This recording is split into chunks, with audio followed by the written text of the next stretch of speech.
Jumpa lagi sobat, melanjutkan kisah Jejak di Balik Kabut karya Esa Mintarja untuk Anda semuanya. Selamat menikmati, salam sejahtera dan bahagia untuk Anda sekeluarga. Salam budaya.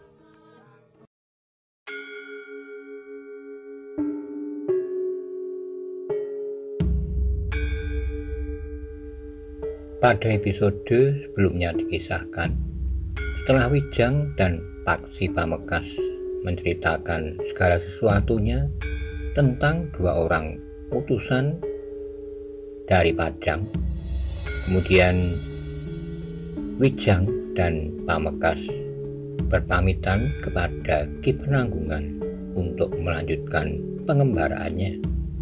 Bagaimana kisah selanjutnya? Simak bersama-sama.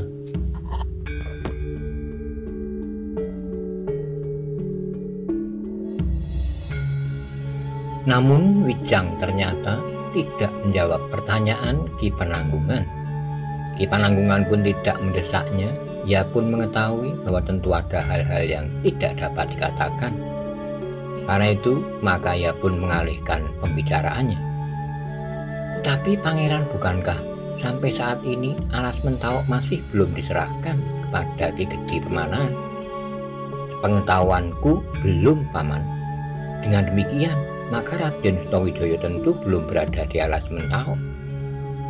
Sebagai Kakang Mas Sutawijaya memang belum, Paman. Tetapi Paman tentu juga tahu bahwa kadang-kadang Kakang Mas Sutawijaya juga hilang dari istana. Kadang-kadang untuk waktu yang pendek, tetapi kadang-kadang untuk waktu yang agak lama.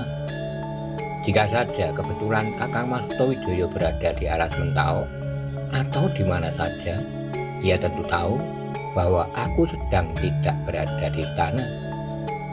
Ki Penanggungan mengangguk-angguk. Ia menangkap perasaan kecewa Pangeran Benowo terhadap ayahandanya dan terhadap pemerintahan di Pajang. Tetapi Pangeran Benowo tidak ingin bergerak dan dari istana itu sendiri. Pangeran Benowo telah menyatakan kekecewaannya dengan caranya sendiri. Dalam pada itu Wijang pun berkata, "Malam ini kami berdua ingin melanjutkan perjalanan kami, Ki Penanggungan. Bukan karena kami tidak kerasan di rumah ini, tetapi untuk kebaikan kita semuanya. Maka kami memilih untuk meninggalkan rumah ini." Ki Penanggungan tidak dapat memaksa mereka untuk tetap tinggal. Keduanya adalah anak-anak muda yang sudah dewasa penuh, yang sudah dapat menentukan langkah-langkah yang mereka ambil dengan penuh tanggung jawab. "Baiklah, Ger," berkata Ki Penanggungan, "kami dapat mengerti maksud Anggir meninggalkan rumah ini." Sementara itu Paksi pun berkata, "Paman, apakah aku dapat minta diri kepada Kemuning?" Ki Penanggungan menarik napas dalam-dalam sambil mengangguk. Ia pun berkata, "Baik, Ger, aku akan membangunkannya." Sejenak kemudian yang duduk di ruang dalam itu tidak saja Ki Penanggungan dan Kemuning, tetapi Nyi Permati dan Nyi Penanggungan telah duduk bersama mereka. Wijang dan Paksi pun kemudian telah minta diri kepada mereka tanpa menyebut alasan yang sebenarnya. Paksi mengatakan bahwa ia harus melanjutkan pengembaraannya. Kedatangan orang-orang yang berniat buruk terhadapnya dan terhadap Wijang dengan tanpa alasan yang pasti membuat kedua anak muda itu tidak merasa tenang. Kemuning menundukkan kepalanya. Ia tidak dapat mencegah keduanya meninggalkan rumah pamannya. Meskipun sebenarnya ia ingin mengatakannya, tetapi sebagai seorang gadis, Kemuning memang harus menjaga dirinya, mengekang perasaannya yang bergejolak dan menahan dirinya. Meskipun demikian, Kemuning pun bertanya dengan suara yang hampir tidak terdengar, "Tetapi bukankah Kakang akan kembali pada suatu saat?" "Ya, aku akan kembali. Baru saja ayah dan ibu singgah. Seandainya Kakang ada, Kakang dapat berkenalan dengan ayah dan ibu." Jantung Paksi berdesir, namun ia pun kemudian menjawab, "Pada kesempatan lain kami tentu akan dapat bertemu dengan ayah dan ibumu, Kemuning." Kemuning tidak menjawab lagi, tetapi debar jantungnya serasa berdetak semakin cepat. Demikianlah beberapa saat kemudian Wijang dan Paksi telah meninggalkan rumah itu. Bukan hanya Kemuning yang mengharap mereka sempat datang kembali, tetapi juga Nyi Penanggungan dan Nyi Permati. Memang berat rasanya, terutama Paksi ketika ia melangkah keluar dari regol halaman rumah Ki Penanggungan. Tetapi mereka tidak dapat berbuat lain. Paksi sadar bahwa ia tidak dapat sekedar menuruti keinginannya sendiri, tetapi ia harus memikirkan kepentingan yang lebih luas. Malam itu Wijang dan Paksi meninggalkan Pedukuhan Kembang Arum. Mereka menyusuri jalan yang menuju ke selatan. Tidak ada tujuan yang pasti. Yang akan mereka lakukan adalah melihat-lihat alas Mentaok serta menghindari orang-orang yang memburunya. Namun Wijang memang harus berhati-hati. Di antara orang-orang yang memburunya adalah orang-orang yang telah mengenalnya, terutama para pengikut Haryo Wisoko, orang-orang yang sama sekali tidak diduga oleh Pangeran Benowo, orang-orang yang diduganya prajurit-prajurit yang setia. Namun ternyata pengaruh kebendaan dan keduniawian telah membuat mata mereka menjadi silau, sehingga mereka telah menjual kesetiaannya sebagai seorang prajurit. Embun malam yang turun membuat Wijang dan Paksi merasa semakin dingin. Rumputan menjadi basah dan sentuhan angin lembut mengguncang titik-titik embun yang berkayutan di ujung dedaunan.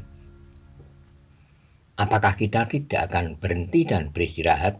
bertanya Wijang. "Di mana?" bertanya Paksi. "Gubuk itu."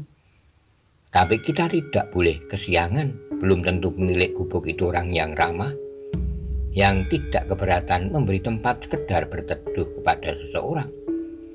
Wijang mengangguk sambil tersenyum, katanya, "Salah seorang dari kita tidak akan kesiangan."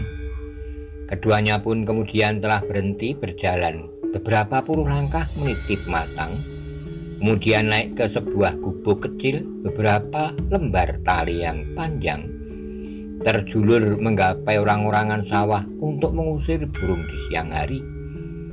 Padi yang sudah siap dipanen memang harus ditunggui agar tidak terlalu banyak dimakan burung-burung liar yang kadang-kadang dalam kelompok yang besar seperti segumpal awan turun dari langit. Kedua anak muda itu pun kemudian membaringkan diri mereka. Wijang menggeliat sambil berdesis, "Tubuhku terasa pegal-pegal." "Aku juga," saut Paksi. "Bagaimana dengan lukamu?" "Sudah tidak terasa lagi," jawab Paksi. Wijang tidak bertanya lagi. Dicobanya untuk memejamkan matanya meskipun hanya sekejap. Jika mereka dapat tidur, rasa-rasanya tubuh mereka akan merasa segar kembali. Sebenarnya lah karena kebiasaan mereka, maka sebelum fajar mereka memang sudah bangun. Dan pada itu sebelum matahari terbit, keduanya telah meninggalkan gubuk itu. Tubuh mereka memang terasa menjadi semakin segar, meskipun mereka hanya sempat tidur sejenak. Matahari terasa mulai menggatalkan kulit ketika mereka masuki sebuah pedukuhan. Keduanya belum pernah mengenal pedukuhan itu. Mereka melihat kesibukan yang sama seperti di pedukuhan-pedukuhan yang lain. Beberapa orang menyapu halaman, ada pula yang menyapu jalan di depan regol halaman rumahnya. Derit Senggot Timba terdengar dengan iramanya sendiri. Namun ada juga seseorang yang berselimut kain panjangnya berjongkok di depan regol. Seakan-akan hari yang datang tidak memberinya kesibukan sama sekali, sehingga ia sempat duduk merenungi khayalan-khayalan yang panjang.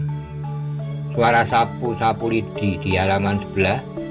Derit Senggot Timba tidak mampu membangunkannya dari lamunannya yang memberikan kenikmatan. Wijang sempat juga berkata, "Ada juga pemalas di mana-mana." Paksi mengangguk, tetapi ketika ia berpaling ke arah orang yang duduk berselimut kain panjang itu, Wijang berkata, "Jangan kau perhatikan orang itu, nanti ia marah." "Oh," Paksi mengangguk-angguk. Di pinggir jalan dekat dengan regol pedukuhan terdapat sebuah kedai kecil yang menjual kebutuhan sehari-hari.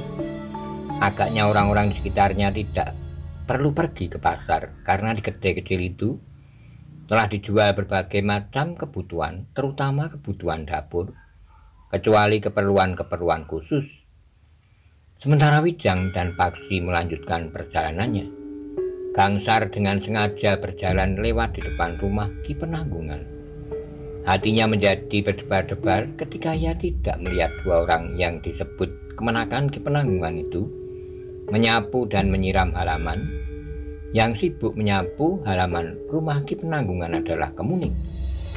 Gangsar pun berhenti di regol halaman rumah Kemuning. Di depan pintu ia berdiri termangu-mangu, memandangi Kemuning yang tengah sibuk menyapu halaman. Di matanya Kemuning nampak menjadi semakin dewasa dan semakin cantik. Oh, Kemuning tersenyum ketika ia melihat Gangsar berdiri di regol halaman. Kau menyapu halaman sendiri, Kemuning, di mana kedua orang saudaramu itu? Mereka sudah pergi, Gangsar. Kemana? Pulang. Apakah kedua orang yang menjemputnya itu saudaramu pulang? Kedua orang yang mana? Kemarin aku melihat kedua orang anak muda itu berjalan bersama dua orang laki-laki. Kemuning mengerutkan dahinya dengan ragu-ragu ia bertanya, di mana kau melihat kedua saudaraku itu? Di luar regol, kebetulan saja aku melihat keduanya berjalan keluar dari regol pedukuhan, diikuti oleh kedua orang laki-laki itu. Kau pernah melihat kedua orang laki-laki itu sebelumnya? Bertanya Kemuning. Gangsar termangu-mangu sejenak, namun kemudian Gangsar justru bertanya, siapakah kedua orang itu? Kemuning mengerutkan dahinya, namun kemudian ia pun menjawab, yang seorang adalah pamanku, yang seorang lagi saudara sepupu paman. Oh, Gangsar mengangguk-angguk hampir di luar sadarnya. Gangsar pun berkata, aku bertemu dengan kedua orang itu sebelumnya. Di mana? Di Bulak. Keduanya bertanya, apakah aku mengenal kedua orang saudaramu itu? Oh, dan kau tunjukkan rumah paman Penanggungan ini. Bukankah mereka ada di sini? Ya, mereka memang ada di sini. Apakah kelak mereka akan kembali? Bertanya Gangsar kemudian. Aku tidak tahu, Gangsar. Mungkin mereka akan kembali, tapi mungkin juga tidak. Kenapa?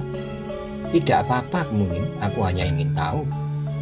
Kemuning tidak menyaut lagi. Tangannya mulai mengayunkan sapu lidinya lagi sambil berkata, maaf, Gangsar.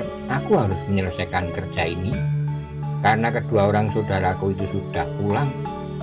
Apakah kau tidak keberatan jika aku membantumu? Bertanya Gangsar pula. Kemuning memandang Gangsar dengan kerut di dahi. Dengan heran ia bertanya, kau akan membantu aku menyapu halaman ini? Kalau kau tidak keberatan, Kemuning, apakah halaman rumahmu sudah kau sapu? Ibuku menyapu halaman rumahku. Kemuning tersenyum katanya, terima kasih atas kesediaanmu membantu aku, Gangsar. Tapi akan lebih baik jika kau membantu ibumu menyapu halaman rumahmu sendiri. Wajah Gangsar menegang sejenak, tapi ia pun kemudian telah berdiam diri. Dipandanginya saja Kemuning yang sedang menyapu halaman rumahnya. Tangannya bergerak dengan lincah, setapak demi setapak ia bergerak maju. Sekali-sekali dengan lengan bajunya Kemuning mengusap keringat di keningnya. Untuk beberapa saat lamanya Gangsar berdiri bersandar uger-uger pintu regol halaman. Untuk beberapa saat ia tidak berkata apa-apa, tetapi kemudian Gangsar pun telah minta diri. Aku akan pergi ke sawah, Kemuning. Kemuning berhenti mengayunkan sapunya. Gadis itu sempat tersenyum sambil menjawab, silahkan Gangsar, tetapi bukankah sawahmu sudah dipanen? Sudah, Kemuning, kami sudah bersiap-siap untuk menanam palawija. Bukankah sebagian besar sawah di Bulak sebelah sudah dipanen? Berapa bau yang terletak di tempat yang agak rendah dekat susuan itu memang agak terlambat, tapi tidak terlalu banyak, dan agaknya dalam 1-2 hari ini juga sudah akan dipanen.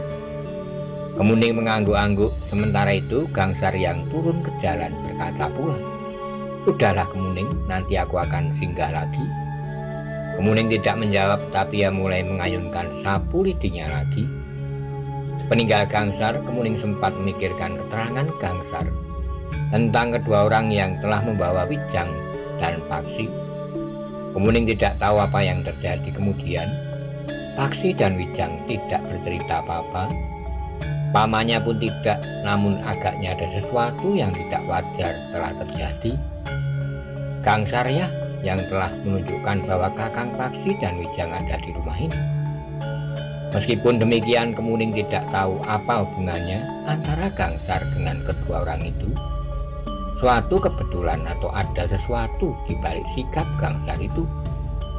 Kemuning mencoba untuk melupakan saja keterangan Gangsar tentang kedua orang yang telah mengambil Paksi dan Wijang. Agaknya Gangsar juga tidak tahu bahwa semalam Paksi dan Wijang telah kembali dan minta diri untuk pergi. Kemuning menarik napas dalam-dalam. Bagi Kemuning, Paksi adalah seorang yang telah meninggalkan bekas di dinding jantungnya. Namun Kemuning tidak tahu siapakah sebenarnya Paksi itu. Namun bagi Kemuning, Paksi adalah anak muda yang pernah membebaskannya dari tangan yang akan meremasnya menjadi kerak neraka. Kakang Paksi datang dengan diselimuti rahasia. Kemudian ia pergi ke balik kabut rahasia pula. Kemuning sama sekali tidak dapat membayangkan dari mana Paksi datang dan kemana ia pergi. Namun satu hal yang diharapkannya, bahwa pada suatu saat ia akan kembali lagi menemuinya, mungkin di rumah pamannya Ki Penanggungan, namun mungkin di rumahnya sendiri. Namun sebuah pertanyaan telah membayang, apakah ayah dan ibu dapat menerima kehadirannya? Kemuning menggelengkan kepalanya. Ia tidak mau lagi memikirkannya. Biarlah itu nanti terjadi apa yang akan terjadi. Dengan demikian, maka perhatian Kemuning pun tertuju sepenuhnya pada jalur-jalur bekas sapu lidinya serta sampah yang terdorong semakin ke sudut halaman. Dua lubang tempat sampah terdapat di sudut halaman. Masih ada sisa-sisa pembakaran sampah yang kemarin. Dalam pada itu Wijang dan Paksi pun berjalan terus menyusuri jalan yang masih saja terasa menurun. Meskipun sekali-sekali jalan terasa datar, bahkan sedikit menanjak naik, tetapi mereka menyadari bahwa mereka sedang menuruni kaki Gunung Merapi. Ketika sekali-kali mereka menoleh, maka nampak puncak Gunung Merapi yang kebiru-biruan sudah menjadi semakin jauh. Awan yang putih bergerak perlahan melintas di depan wajah Gunung Merapi yang garang. Ketika Wijang dan Paksi masuki sebuah pedukuhan yang besar, maka mereka pun melihat jalan yang menjadi semakin ramai. Paksi yang terbiasa pergi ke pasar itu pun berdesis, agaknya ada pasar di pedukuhan itu. Kenapa? Kita melihat perempuan yang berjalan hilir mudik menggendong bakul dan menjinjing keranjang. Wijang pun mengangguk-angguk pula. Mereka tentu orang-orang yang pergi ke pasar atau pulang dari pasar. Paksi dan Wijang kemudian dengan sendirinya mengikuti jalan yang ramai itu. Tanpa membicarakannya terlebih dahulu, keduanya pun rasa-rasanya sepakat untuk pergi ke pasar. Agaknya hari itu adalah kebetulan hari pasaran. Pasar yang terhitung luas itu tidak menampung orang yang berjualan dan berbelanja. Tidak jauh dari pasar itu terdapat pemberhentian pedati. Beberapa buah pedati terdapat di tempat itu, apa yang sedang memukangan, tapi ada juga yang sedang menurunkan muatan. Bukan saja hasil bumi, tetapi juga barang-barang kerajinan dari bambu dan bahkan kain lurik. Paksi dan Wijang berdiri termangu-mangu di depan regol pasar yang ramai itu.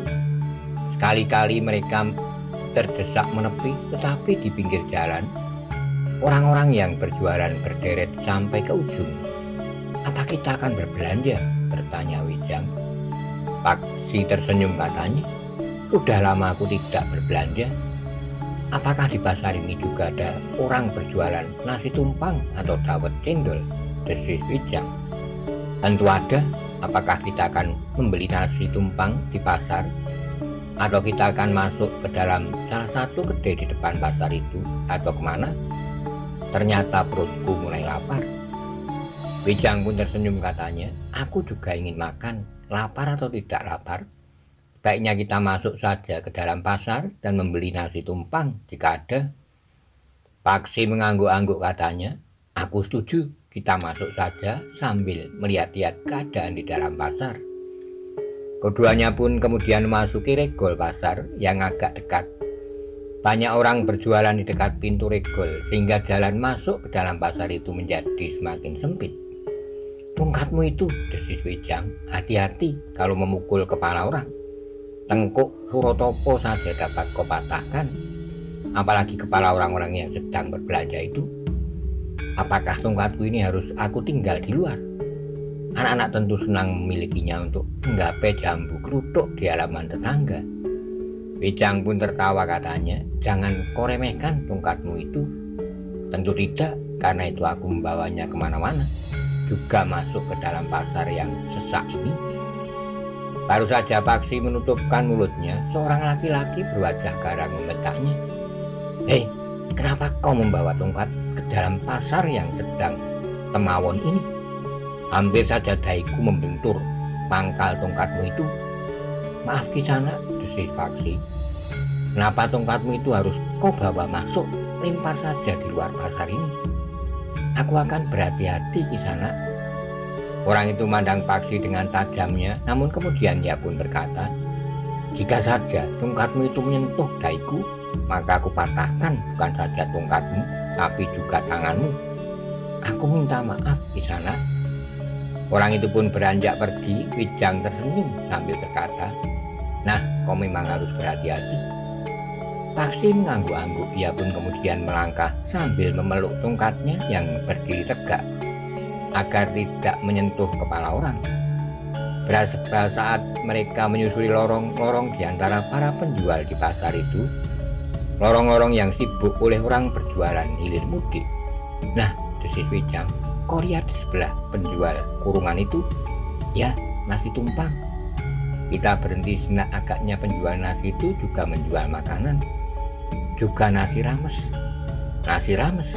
Ya. Kau lihat ada serundeng, daging empal, jangan asem, dan itu tentu pepes ikan, di samping sambal dan lalapan. Ya, menarik sekali. Aku benar-benar merasa lapar. Ada lincak sekelilingnya, ada minuman. Aku belum pernah melihat orang berjualan nasi selengkap itu dalam pasar, kecuali di kedai-kedai." Sejenak kemudian Paksi dan Wijang pun telah duduk di sebuah lincak panjang. Paksilah yang pertama-tama memesan, "Nasi tumpang, Bi." Wijang pun memesan pula, "Aku nasi rames dengan segala macam sayur dan lauk yang ada." Penjual nasi itu mandanginya dengan kerut di dahi, namun kemudian ia pun tersenyum. "Tentu yang sesuai, anak muda. Nasi tumpang tidak akan sesuai bila diberi sayur asam." Wijang mengangguk-angguk, katanya, "Baik, Bibi. Aku minta nasi rames dengan sayur dan lauk yang cocok." Ketika penjual nasi itu sedang meracik nasi rames yang dipesan, Wijang sempat bertanya, "Nasi yang Bibi sediakan ini agak berbeda dengan penjual nasi yang lain. Bibi menjual nasi dengan berbagai macam lauk dan sayur, termasuk nasi tumpang." Penjual nasi itu tertawa, "Sudah lebih dari 5 orang yang bertanya seperti kau, anak muda." "Oh." Wijang pun kemudian tersenyum, sementara Paksi sibuk menyuapi mulutnya dengan nasi tumpang.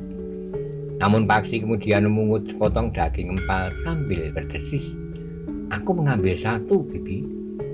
Semula aku hanya berjualan nasi rames," berkata penjual nasi itu.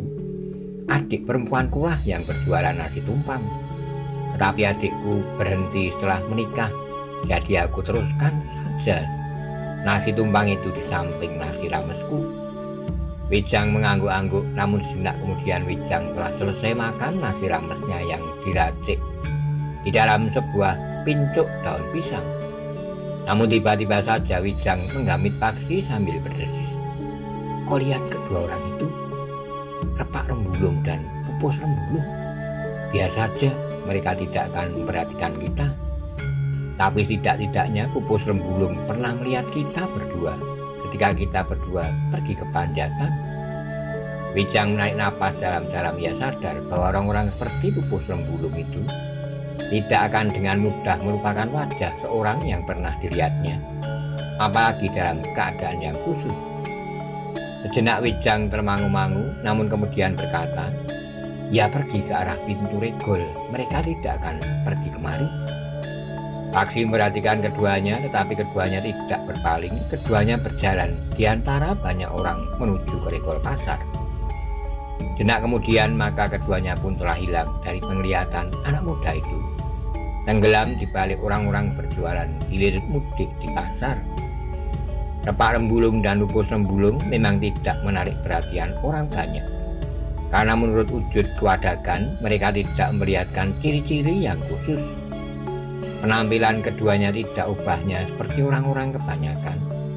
Namun Wijang dan Paksi terkejut ketika dua orang yang berjalan di dekat mereka duduk berhenti. Seorang di antara mereka berdesis, "Sepasang alap-alap lar perak. Mereka juga pergi ke selatan." Ya, banyak orang yang pergi ke selatan menurut isyarat yang dilihat oleh orang-orang yang berilmu tinggi. Pangeran Benowo yang membawa cincin itu telah bergeser ke selatan. Isyarat apa? Aku tidak tahu. Namun kawannya pun kemudian berdesis, "Jadi bagaimana dengan sepasang alap-alap lar perak itu?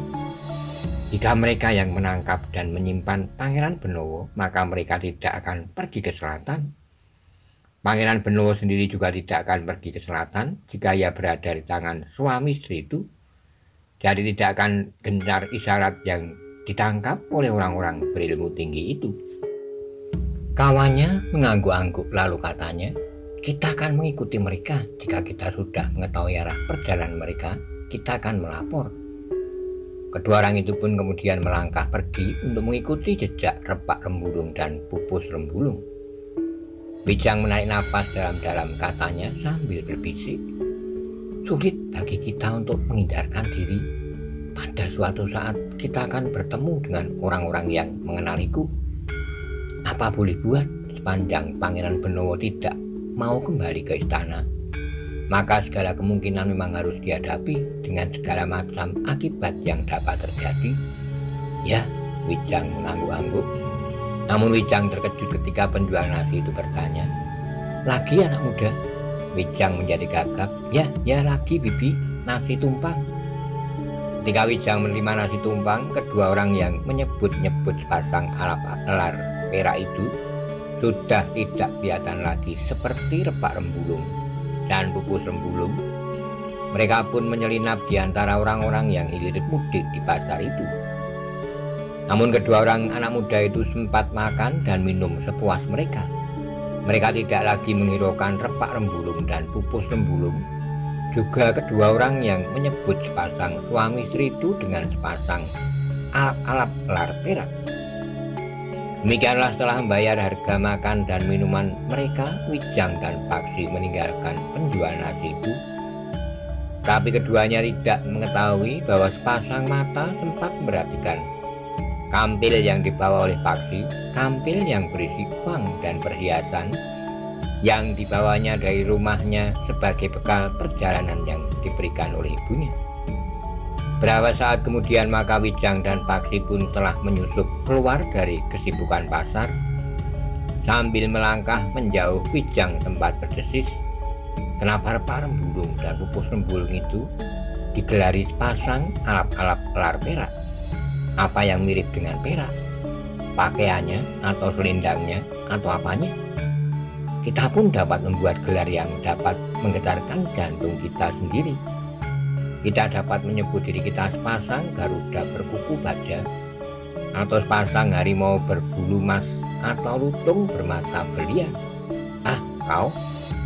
Paksi tertawa, Wijang pun kemudian tertawa pula. Kenapa tidak mempergunakan nama bagian alam yang lain kecuali binatang? Jadi apa? Batu karang berujung tombak, atau awan berlidah api? Kedua anak muda itu tertawa, namun suara tertawa mereka pun berhenti. 4 orang berwajah seram berjalan cepat menyusul mereka. "Berhenti anak muda," berkata salah seorang dari mereka.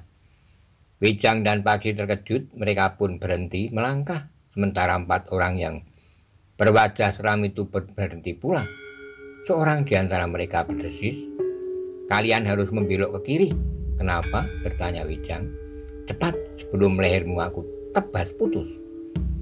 Beberapa orang di jalan itu pula, 1-2 orang berpaling, tapi mereka tidak melihat sesuatu yang mencurigakan. Empat orang serta kedua orang anak muda itu seakan-akan sedang berhenti dan berbincang sewajarnya. Seorang di antara keempat orang itu berkata lagi, "Belok kiri, kalian dengar." Wijang dan Paksi tidak mengetahui maksud keempat orang itu, tapi di kepala Wijang, terlintas mereka adalah orang-orang yang sedang memburu Pangeran Benowo itu sempat